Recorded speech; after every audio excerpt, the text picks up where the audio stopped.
Hey guys! In April 2026, I visited the Imperial Palace in Tokyo, and I'm going to show you around today. We'll start from the Marunouchi exit of JR Tokyo Station, marked as point number 1 on the map, and head towards number 2. The Imperial Palace is only about a 5-minute walk away, so it's super close. Last time, we walked around the perimeter of the palace to see the cherry blossoms and the moats, but this time, we're going to walk inside the palace grounds. First thing in the morning, I joined the Imperial Palace guided tour. It's a tour where you walk along the path marked with a red line on the map. There are guides available not only in Japanese, but also in English, French, Spanish, and Chinese. And the best part, it's completely free. No admission fee at all. Isn't that awesome? I'll leave a link in the description, but it's an advance reservation system. So if you know what day you're going, it's much easier to book ahead. They do have same-day tickets, so if you suddenly decide to go, try lining up around point number 2 before 9 a.m. or 12:30 p.m. when they hand out numbered tickets. If you're not sure where to line up, just ask the staff nearby and they'll help you out. It's been really popular lately, so it's best to be in line about 30 minutes before they start handing out tickets. Also, there are days when the tour isn't held, and you'll need an ID, so be sure to check their website before you go. All right, let's head in. There's no real advantage to being at the very front of the line, so just take your time and don't rush. There's a security check, so please don't bring large suitcases or anything dangerous. They also have guidebooks in various languages. Inside the hall, they'll explain the tour route in your respective language. This hall has restrooms, vending machines for drinks, and a souvenir shop. This is the only place you'll find them on the tour. So make sure to use the restroom or grab a drink while they are giving explanations in other languages. Now, let me talk a little bit about Japanese history. When many people from overseas think of old Japan, they picture samurai, ninja, top-knots, kimonos, and swords. Those traditional aspects and culture existed up until 1867, when Japan was a closed country. That year marked a change in government. Japan transitioned from the Edo period when the Tokugawa shogun, like in the current Netflix series Shogun, enforced national isolation to an open, westernized country centered around the emperor. This very spot, the Imperial Palace, was the residence of the Tokugawa shogun until 1867. Well, more like a castle than a residence. It was a place built for battle, which is why there used to be a castle and these massive moats surrounding it, as part of creating a new, open nation. The emperor moved from Kyoto to this location in Tokyo. This empty space then became the emperor's residence, the Imperial Palace. When traveling in Japan, I'm sure you're interested in many traditional things. Just remember that it was roughly 160 years ago, within a 10-year window around that event, that Japan drastically changed from an isolated country to an open, westernized one. It helps to keep in mind when the era of samurai and swords actually ended. So, regarding this Imperial Palace tour you're watching, because the palace became the center of a newly modernized Japan, you honestly won't see much of that original, ancient Japan outside of the watchtowers called yagura left over from the samurai days. Also, since we're just walking outside, you won't see traditional Japanese crafts here. This tour is really just showing you what the Imperial Palace is like today. However, it's pretty rare to find a government agency offering careful guidance in your native language for free, allowing you to walk through areas that are normally off-limits. You might feel or notice something completely different from what I, as a Japanese person, feel. So if you're interested, definitely give it a try.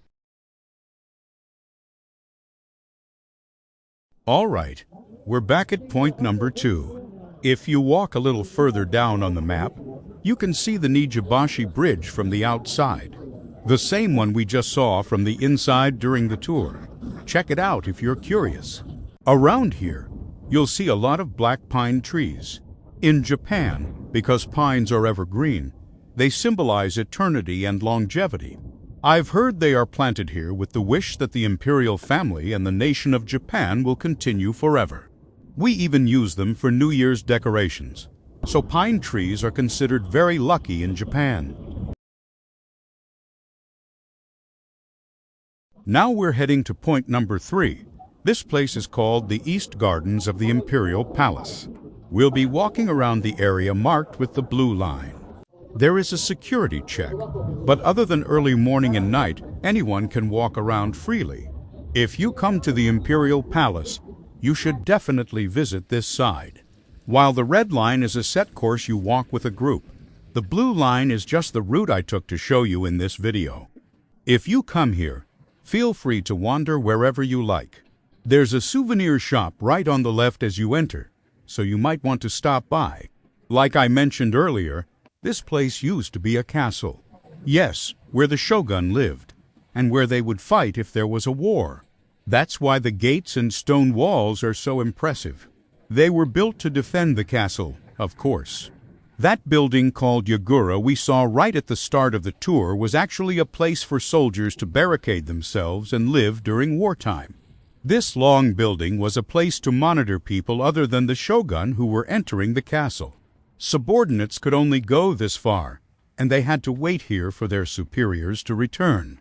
Even the places where only stone walls remain used to have gates between the stones and buildings on top. It's a bit of a slope here. Once you get to the top, there's a massive, wide-open space. Originally, a gigantic single-story building stood here. In the front, there was a space where ancient Japanese warriors, samurai with top-knots from before 1867, would have an audience with the shogun. Deeper inside was the shogun's residence, and even further back were the living quarters for his wife, concubines, and their attendants. The far left corner is slightly elevated. That's where the main castle keep the tall building used in wartime used to be. But sadly, that huge single-story complex called the Ninomaru Garden burned down completely in a fire. So now there's absolutely nothing left. There is a small building on the right side of this space with a model of the castle keep. So take a look if you want to see what kind of building it was. I saw a CG recreation of the Ninomaru Garden on TV once. It was an incredibly vast building. If it were still here today, with all those rooms, it would easily take a whole day just to tour it. It's a real shame it was lost to fire.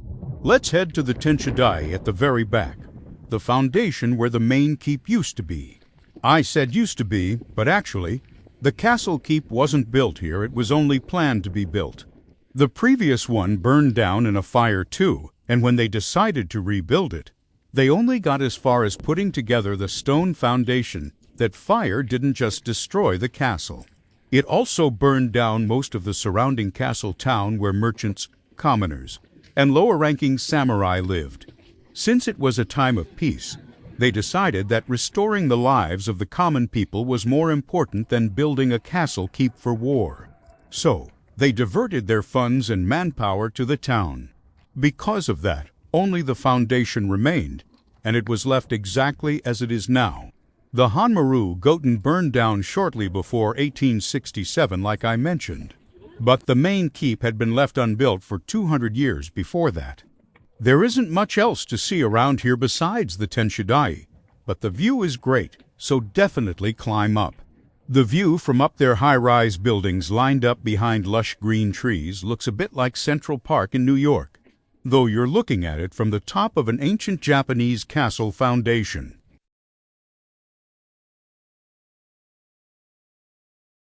Instead of going straight back, if you head to the left, there's a path that goes downhill. Let's go that way, because this was the home of the most powerful shogun in Japan at the time. There are multiple layers of moats, and the stone walls are incredibly high. By the way, there was never actually a battle here at Edo Castle, where the Imperial Palace is now, so these defenses were never used. There's a garden up ahead that has a really nice vibe, so let's check it out.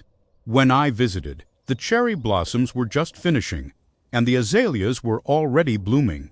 There are other spring flowers blooming too, so it feels great just to walk around. The irises also bloom in June, which is beautiful as well, so if you're visiting around that time, make sure to come see them. I headed towards point number 3 to get back to where I started, but there are other exits too. If you want to see the cherry blossoms after this, leaving from a different gate will shorten your walk. Use Google Maps or the information guide maps to figure out your route. Oh, right, you can't lay down picnic sheets, drink alcohol, or have viewing parties inside these gardens. So please just enjoy walking around. So, what did you think of today's video? It's just a short walk from the center of Tokyo Station. So naturally, there were many Japanese people, but also lots of visitors from overseas. If you want to feel that ancien Japon vibre, you might get more of that in places like Asakusa, famous for the Kamanairaman Gate. But it's rare to find such a massive, beautifully maintained space right in the middle of a huge metropolis like Tokyo. Coming to the Imperial Palace for a stroll on a nice sunny day like today will let you experience a different kind of charm that Japan has to offer.